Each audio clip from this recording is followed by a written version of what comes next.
Ke sorotan lain, saudara, seorang lulusan SMA didakwa melakukan penipuan karena mengaku sebagai dokter dan bekerja di PT Pelindo Husada Citra. Aksinya terbongkar setelah 2 tahun bekerja menjadi dokter gadungan.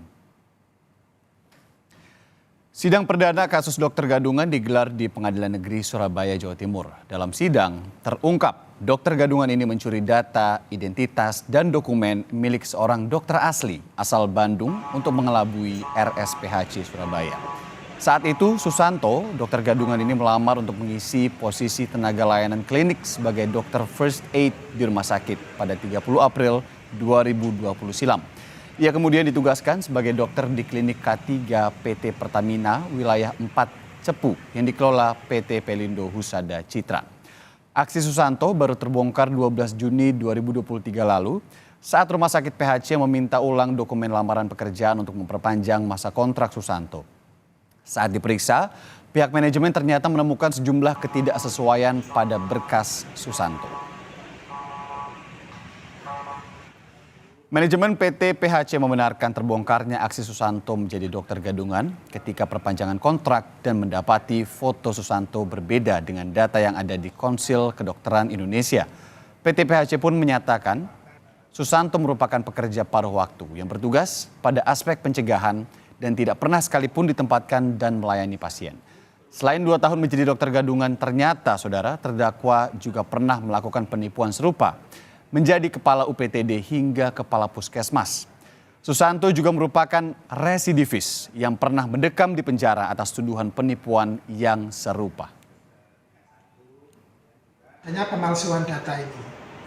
Apa yang dilakukan oleh teman-teman klinik ini, yaitu melakukan verifikasi atau validasi ke websitenya Konsil Kedokteran Indonesia (KKI).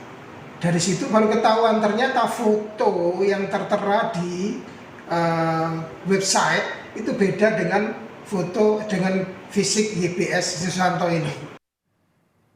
Tentu kasus dokter gadungan ini kian meresahkan, saudara. Lalu bagaimana Ikatan Dokter Indonesia, IDI Jawa Timur khususnya menyikapi kasus ini? Kita akan membahasnya langsung dengan Ketua IDI Jawa Timur Dr. Sutrisno SPOG Konsultan. Pagi Dr. Sutrisno. Pagi Mas. Pagi siap. Sehat selalu. Terima kasih sudah bergabung bersama Kompas TV. Apalagi masih dalam perjalanan begini. Dokter, ini ketika mendengar kasus ini, saya juga sebenarnya pernah mendengar kasus-kasus serupa sebelumnya ya. Tapi kalau untuk yang kasus ini, respon Anda kemarin seperti apa? Ya, pertama ya sesungguhnya bukan barang baru. Karena memang di Jawa Timur sendiri sudah beberapa kali memang sudah terjadi. Dan bahkan kita juga menelusuri dan bisa memberikan bukti, klarifikasi, justifikasi bahwa memang ada pemalsuan. Karena data kita kan cukup baik gitu. Jadi pengawasan kita dari organisasi profesi ini cukup bagus. Jadi kita punya mekanisme untuk mendeteksi itu Mas. Untuk memberikan kepastian. Sering berlangsung dok seperti ini. Kemudian kemarin setelah, sebentar. Ini kemudian IDI Jawa Timur dikontak setelah ini terjadi atau seperti apa? Ya, sebenarnya kalau ini kan sebenarnya kan bukan ranah IDI. Kenapa? Karena dia bukan dokter. Jadi betul-betul ini adalah pidana, kasus pidana. Karena menggunakan gelar dokter ini dengan yang lain juga, saya spesifik dokter, itu melanggar pasal-pasal dalam Undang-Undang Kesehatan tentang gelar palsu. Terus yang kedua, bahwa dalam pidana pun juga melakukan tindakan pidana karena dia palsu. Cuman saya berpikir saat itu, apakah seorang ini sempat melayani pasien ya? Karena kalau sampai orang ini sempat melayani pasien, berarti kan ada pihak yang dirugikan gitu. Jadi kesehatan ditangani oleh orang yang bukan ahlinya. Para sahabat semua tahulah bahwa manusia itu kan beda banget dengan yang lain. Dan dunia medis dan dunia kesehatan ini kan zero fault ya, tidak boleh ada keliru gitu ya.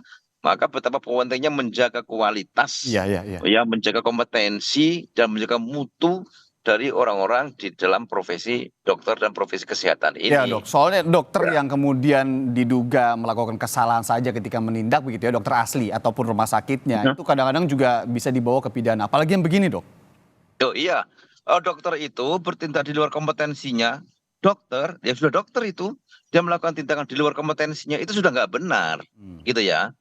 apalagi ini bukan dokter. Jadi tambah seru lagi sebenarnya. Aduh, Itulah itulah perlu tanda kutip kenapa tentunya dok. beberapa Iya, iya iya. beberapa kali saya memberikan note warning perhatian bahwa betapa pentingnya menjaga identitas, menjaga Mm-mm. berbagai macam sertifikat, ijazah, bentuk seperti itu ya, agar tidak mudah diakses. Ya, itu yang harus ini. Dan saya juga menggarisbawahi, Mas, dan para pemirsa, bahwa organisasi profesi ini sudah mapan dan mempunyai cara untuk mendeteksi dan meregulasi anggotanya Ya. agar hal-hal semacam ini tidak terjadi. Oke, dok, ke depannya ini kan kalau saya boleh lihat kalau yang sudah dilakukan Hmm. selama ini oke lah gitu ya sama ID, Hmm. database Hmm. dan lain-lainnya. Apa himbauan ID mungkin kepada dokter-dokter lain khususnya di Jawa Timur, kemudian juga mungkin ada himbauan kepada perusahaan-perusahaan yang akan merekrut ke depannya begitu. Apa yang harus dilakukan dan berjaga agar tidak terjadi hal yang sama, dok? Ya, yang pertama dokter di Indonesia jumlahnya sudah 200.000 lebih, 250.000 lebih. Terus yang kedua makin banyak jumlahnya akan datang. Yang ketiga bahwa dokter itu mempunyai peranan penting di dalam layanan kesehatan. Terus yang keempat, tolong. Nah, ini tolong. Hmm. Jadi ada tanggung jawab manajemen, ada tanggung jawab korporasi terhadap masalah-masalah sumber daya manusia ini. Gitu. Jadi kalau ada salah ya seperti ini yang berakibat seandainya ya berakibat pada kerugian di masyarakat, itu ada tanggung jawab korporasi Hmm. dan itu cukup berat. Ada dalam Undang-Undang Kesehatan yang baru, Undang-Undang Nomor 17 Tahun 23 ini jelas di situ. Jadi ada tanggung jawab korporasi, jadi tidak main-main Iya. ini. Ya makanya itu harus penting harus dijaga.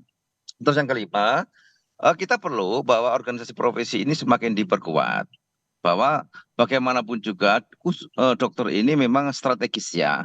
Jadi bahwa etik, ilmu, perilaku, akhlak ini memang betul-betul harus dijaga secara ketat. Hmm. Kenapa yang dipegang manusia? Itu masalahnya. Hmm. Disitulah kenapa yang selama ini organisasi profesi ini bisa meregulasi dengan bagus anggotanya.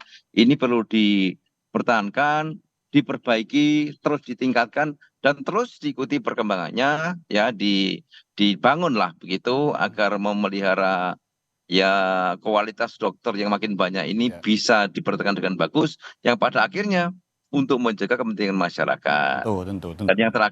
yang terakhir Mas, himbauan saya ke depan ada integrasi yang baik data-data ini antara Kementerian Kesehatan dalam hari ini KKI dengan organisasi profesi dan dengan pusat pendidikan supaya apa? Kalau pengen tahu langsung akses sekali langsung kita sudah terkonek ke pusat pendidikan yang Ya. menghasilkan lulusannya, ke organisasi profesi dan pemerintah dalam hal ini Kementerian Kesehatan dan KKI. Dan Maka tentunya itu itu tadi bisa dok ya, menjadi jangan dihindari asal itu. juga mengupload lah kalau sekarang ya bahasanya ya, sosial media, Iya, ijazah betul. ataupun STIR dan lain-lainnya ya dok. Tapi kalau proses Yes. perekrutan sendiri sebenarnya selama ini berjalan seperti apa? Eh, Nah, yang mana titik yang harus diperbaiki sehingga ini tidak terjadi lagi? Apalagi ternyata dokter gadungan ini yang kasus terbaru ini adalah residivis juga. iya ya, ya betul-betul. Jadi betapa pentingnya panitia perekrutan atau departemen human resources-nya di setiap institusi ya, itu harus kuat, harus ketat, harus teliti. Mm-mm. Ya harus teliti di situ. Saya kira standar mutu ya itu memang harus dipertahankan bahwa seseorang itu harus ditelusuri betul otentiknya ya keautentikan dari data-data yang dia punya, ya kan?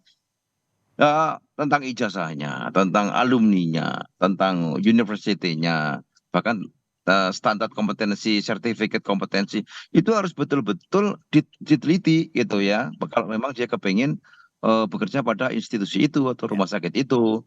Dan jangan lupa, kalau dia nanti sampai terjun ke layanan rumah sakit, tentu ada komite medik. Oke. Jadi komite medik itu sebenarnya strategis karena dia akan menggali, minta data secara autentik dan yang orisinil dari yang Ya, ya. Intinya bersangkutan. harus Dan diperketat setelah lagi itu lah ya dok ya. ditelusuri gitu.